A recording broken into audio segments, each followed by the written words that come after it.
Robert Callahan had spent every breath of his 53 years learning the rhythms of the Appalachian foothills, feeling the land and its creatures deep in his bones. His modest cabin, nestled among white pines and sugar maples built from hand-hewn oak beams and warmed by a riverstone fireplace, belonged to the family lineage 4 generations strong.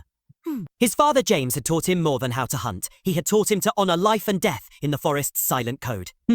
By age 7, Robert could name every track underfoot. By 12, he moved through the underbrush so quietly that leaves remained undisturbed. Whoa.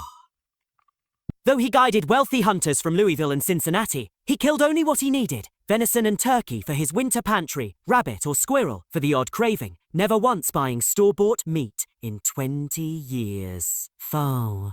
The crisp October afternoon found him tracking a wounded buck along Coulter's Ridge, determined to end the animal's agony with one clean shot and gift its meat to Pine Hollow's food pantry. Exhausted after 9 hours of careful pursuit, he decided to rest in Miller's Clearing, where a fallen white oak formed a natural bench by a burbling stream ringed with blackberry brambles.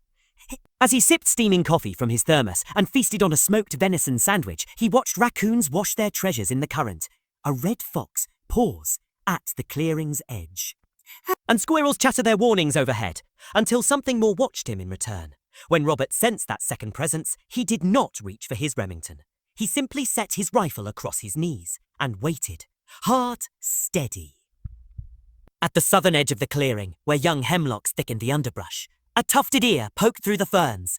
Then, a female bobcat limped into view, her right hind leg matted with dried blood and her teeth swollen with milk.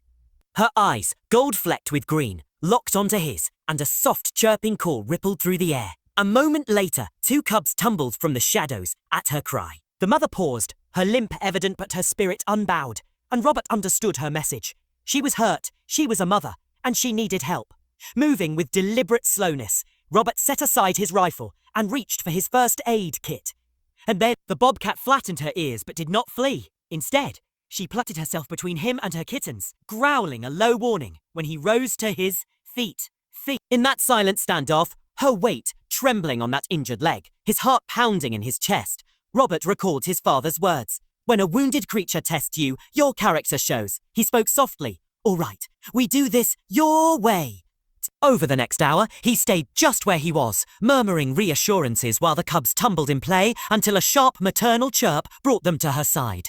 As dusk crept in, Robert gathered his things. I'll come back tomorrow with something for that leg, he promised, then turned toward home. To his astonishment, the limping bobcat rose and followed, kitten paws padding behind her. That night, under a sky the colour of spilled ink, Robert cleared space in his garden shed, hanging blankets, setting out water, placing the bowl of leftover venison on a folded quilt, and unlocked the door. From his cabin window, he watched the mother bobcat quiver forward, sniff each blanket, then let her cubs slip in after her. He closed the door partially, leaving an exit. As a cold wind sighed through the trees, he called Dr. Sarah Mitchell, the veterinarian who knew his stubborn ways. Over the phone, she chided him. A wounded bobcat nursing 2 kittens? That's a new level of crazy, even for you. He replied quietly that leaving her would mean certain death for her and her babies. I'll be there at first light, she sighed. Before dawn broke its blue hush over eastern Kentucky, Robert padded to the shed, clutching a bowl of ground venison, and a soft voice whispered into the dusky air, "A morning." A low growl answered him. He nudged the bowl inside and backed away. Within minutes, he saw 3 shapes huddled in the dim corner, the mother alert but cautious, and the cubs pressed against her side. When Sarah arrived, amber sunlight gilding her auburn ponytail, she peered inside and nodded. "Look, we need to sedate her for this to work," she said, brandishing a syringe of sedative pain mix. Together, they laced the meat and waited 20 tense minutes on the porch, coffee steaming between them.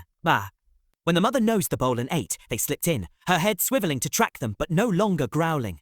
Sarah cleaned the wound, set the fractured tibia as best she could, wrapped a waterproof splint, and injected long-acting pain meds. The bobcat whimpered softly, but never struck.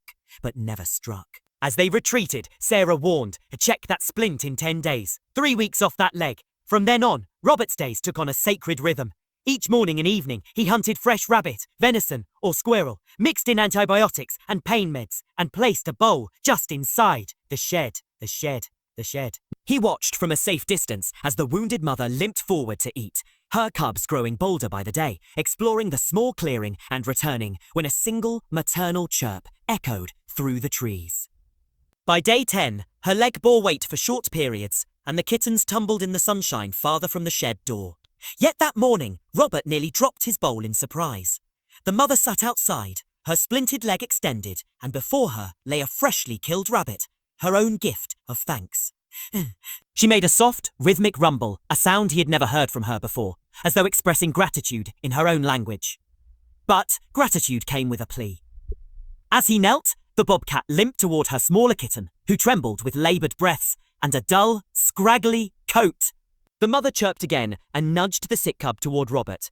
His heart clenched as he recognized the signs: a severe respiratory infection and likely congenital heart defect.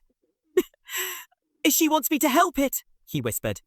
Cradling the tiny frame in his weathered hands, he vowed, I'll do everything I can. When Sarah returned, she examined the kitten, her voice hushed with wonder. A wild bobcat entrusting her sick cub to a human, it defies everything we know about animal behavior. She diagnosed the kitten, taught Robert syringe feeding, and together they watched the creature struggle and fight for life.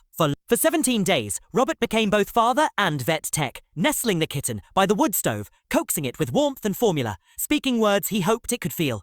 Your mama knew what she was doing. Each morning as he carried it outside for fresh air, the mother approached with increasing boldness, sniffing and grooming her cub as if to say, thank you. Yet on the 17th dawn, the kitten's fight ended.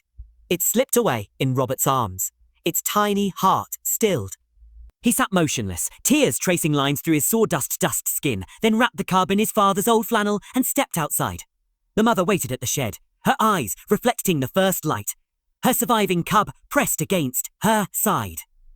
Robert knelt and placed the bundle on the ground. She sniffed it, let out a low, keening call, then gently bumping his hand, picked up the kitten and vanished into the forest, her surviving cub at her heels. 3 days passed in hushed anticipation. Robert left food untouched in the shed, wondering if their bond had ended. On the 4th morning, he opened his cabin door to find the mother and her healthy kitten seated on his porch, as if on ceremony. Her splint was gone, revealing a clean white scar. Her gait strong enough to carry her cub a few shy steps from Robert. He sank to the porch boards and spoke softly. Welcome back. The mother approached and settled beside him, warmth radiating through his jeans, while the kitten watched from a respectful distance. In that silent communion, man and bobcat side by side under the spring sun, Robert felt the deepest kind of belonging. Late November brought the day of release in Miller's clearing, now bare-branched and grey, under an overcast sky. Oh yeah, under an overcast sky. Robert and Sarah carried the bobcats in separate cages to the spot where it had all begun. He placed each carrier down, heart pounding, and opened the latches. The kitten bolted, like a streak of dappled fur, into the brush. Moments later, the mother emerged, scar gleaming, paused with a final look at Robert, yellow-green eyes meeting his, and then slipped into the forest, the kitten at her side. He whispered, Go on! This is where you belong, and watched until they vanished, the only sound the whisper of falling leaves. Winter came with crystalline ferocity. Snow piled against the shed. The forest hushed under its white weight. Robert resumed his routines, splitting wood, guiding hunts, restoring furniture. Yet each time he passed the empty shed, he paused, listening for a single chirp. In the frozen silence, he found an ache only eased by memories of feline whiskers brushing his hand. Spring's green return brought hints of life, tracks in mud, scat on logs, fur caught on brambles. Then, one late May afternoon, as he rested on his favourite log in Miller's clearing, he saw her. A smaller female bobcat with that same distinctive spotted pelt, leading 2 tiny kittens through the ferns. She paused, head tilted, her alert, yellow-green eyes holding recognition. He sat perfectly still, breath held. In that moment, the invisible lines between human and wild blurred. The mother blinked slowly, a gesture of acknowledgement, gathered her kittens with the soft chirping call that had first summoned Robert years before more. They strolled into the forest's heart, leaving behind the man who had learned that all living things are bound by unseen threads of trust and care. Robert leaned back against his log, a smile creasing his weathered face, knowing he'd been part of something extraordinary, a testament to the wild's enduring mystery and the simple power of compassion. And with that, he closed his eyes, listening for the echo of distant chirps that carried on the Appalachian breeze, promising that life, fragile, fierce, and beautiful, always finds a way.